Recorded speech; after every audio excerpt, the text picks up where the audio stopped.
Yo, what's good? It's True Villain, and if you are a Call of Duty player trying to get into Counter-Strike 2, let me save you some pain right now. You cannot play CS2 like it's Black Ops 7. You just can't. I know it's tempting because both are shooters, both are competitive, both have sweaty lobbies, both will make you mad if you get slammed enough times in a row. But the second you actually jump from CoD into CS2, you realize these games punish players in completely different ways.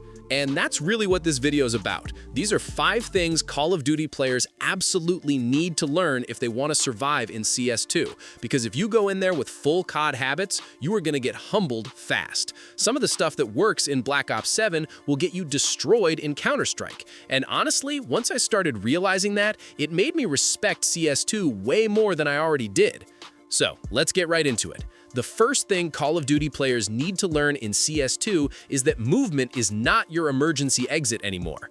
This might be the biggest adjustment right away. In Black Ops 7, movement can save you constantly. If you get caught out, there's still a chance you can slide, jump, break a camera, reposition fast, or just force a weird close-range gunfight and survive off pure mechanics. CoD gives you options when things go bad. It lets you recover. It lets you escape mistakes a lot more often. CS2 does not care about any of that. If you get caught out in a bad position in Counter-Strike, most of the time you are just dead. That's it. There's no magic bailout. There's no magic movement trick that gets you out of a terrible peak. There's no fast reset where you respawn and try again in 5 seconds. If you move carelessly or overextend at the wrong time, the punishment is immediate, and the punishment actually matters. That's a huge mental shift because a lot of CoD players are used to surviving through speed. In CS2, speed without discipline just gets you smoked. You have to start thinking of movement differently. Instead of movement being your recovery tool, movement has to become part of your setup. It's about getting into the right position before the fight starts, not trying to escape after you already sold the situation. The second thing CoD players need to learn in CS2 is that crosshair placement matters way more than raw reaction speed. Now, don't get me wrong, reactions still matter in CS2. Obviously they do. But in Call of Duty, you can get away with a lot if your reactions are nasty and your mechanics are fast. In Black Ops 7, if your centering is decent and your snap is quick, you can win all kinds of ugly fights. You can correct mistakes mid-fight. You can flick onto somebody after they surprise you and still come out on top. In CS2, you really do not want to be living off flicks like that. The players who look the best in Counter-Strike usually don't look best because they're doing some insane panic correction every time. They look good because their crosshair is already where it needs to be before the fight even happens. They're ready for the peak, they're ready for the angle, they're already holding the head level correctly, so when the enemy shows up, it looks effortless, and that's because they did the hard part before the gunfight began. That's a massive lesson for CoD players because a lot of people coming from Black Ops 7 are used to cleaning things up on the fly. In CS2, you need to reduce how much cleanup you need in the first place.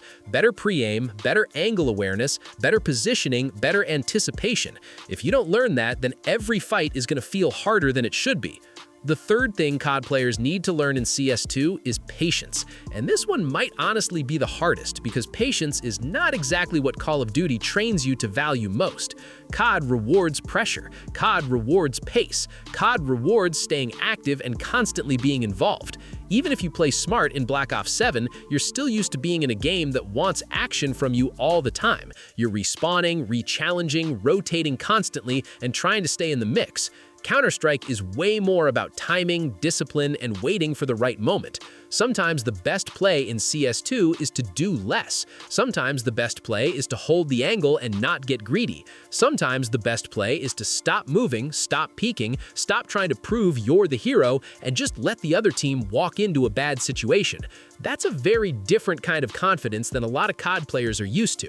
In Black Ops 7, patience can sometimes feel like passivity. In CS2, patience is often the smarter play. That doesn't mean you should be scared or play like a statue every round. It just means you have to stop thinking that constant action automatically equals good pressure. In Counter-Strike, impatient players feed. That's the truth. If you always want to be the first one doing something, you're going to create a lot of losing rounds for yourself before you even realize it. The fourth thing CoD players need to learn in CS2 is that every death actually means something. This one sounds obvious, but if you've spent most of your time in Call of Duty, you don't really feel it until you switch over. In Black Ops 7, dying is annoying, sure, but the game moves so fast that the emotional weight of each death is pretty low. You respawn, you get back in, you go again. One bad decision disappears quickly because the whole game is built around constant re-entry. In CS2, a bad death can wreck the round. If you push too far and die early, your team feels that. If you throw away a man advantage, your team feels that too. Everything has more consequence, and because everything has more consequence, your decision-making has to get sharper. You can't treat death like a minor inconvenience anymore. It becomes part of the strategic cost of the round. That's why CS2 can feel more stressful, especially at first, because in Call of Duty, you can recover from mistakes through pace. In CS2, mistakes often sit there with you. You have to watch the round play out. You have to think about what went wrong. You have to hold that L for a minute instead of instantly burying it under the next life. And as frustrating as that can be, it's also a huge reason why the game feels so rewarding when you do improve. Now, the fifth thing CoD players need to learn in CS2 is that the game is won before some fights even happen. And what I mean by that is CS2 is way more about setup, utility, and decision-making than a lot of CoD players expect when they first jump in. In Black Ops 7, yes, positioning matters, timing matters, map flow matters, all of that is true, but the game still gives you a lot of room to out-mechanic bad situations. CS2 is more about stacking small, smart choices before the actual duel starts.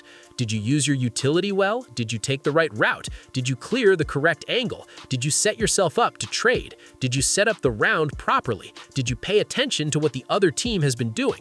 That stuff matters so much in Counter-Strike that sometimes the gunfight itself is almost the final step of a much bigger decision chain. That's why new players from CoD sometimes feel like CS2 feels slow or stiff at first, when really it's just asking them to respect the setup more.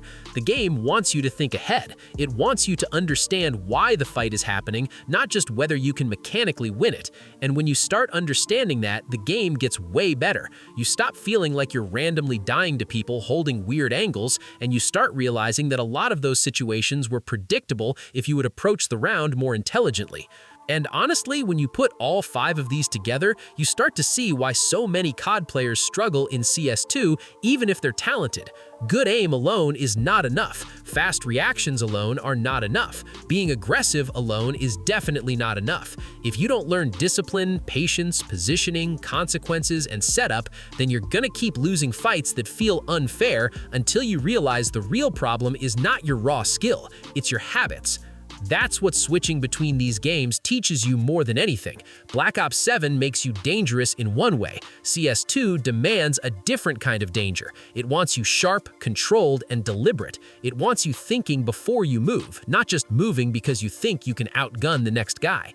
And once you get that, even a little bit, you start seeing the game differently. Now, does that mean CS2 is better than Call of Duty? Not necessarily. They're trying to do different things. If you want speed, chaos, highlights, and instant action, Black Ops 7 is going to scratch that itch way better. But if you want a shooter that really punishes your bad habits and forces you to tighten everything up, CS2 will absolutely do that. And I honestly think that's why so many CoD players who come from CoD either bounce off Counter-Strike instantly or become obsessed with it. There's really not much middle ground. So, if you're a CoD player trying to get better at CS2, remember these 5 things. First, movement is not going to save you anymore. Second, crosshair placement matters way more than raw reaction speed. Third, patience is a skill, not a weakness. Fourth, every death actually means something. And fifth, a lot of fights are decided before the bullets even start flying. If you can start learning those lessons, you're already going to be way ahead of the average CoD player who jumps into CS2 thinking it's just slower Call of Duty. Because it's not. It's a completely different beast. And until you respect that, it's going to keep beating you. Thank you for watching. Like, comment, and subscribe. Let me know what the hardest adjustment was for you if you ever switched from Call of Duty to CS2.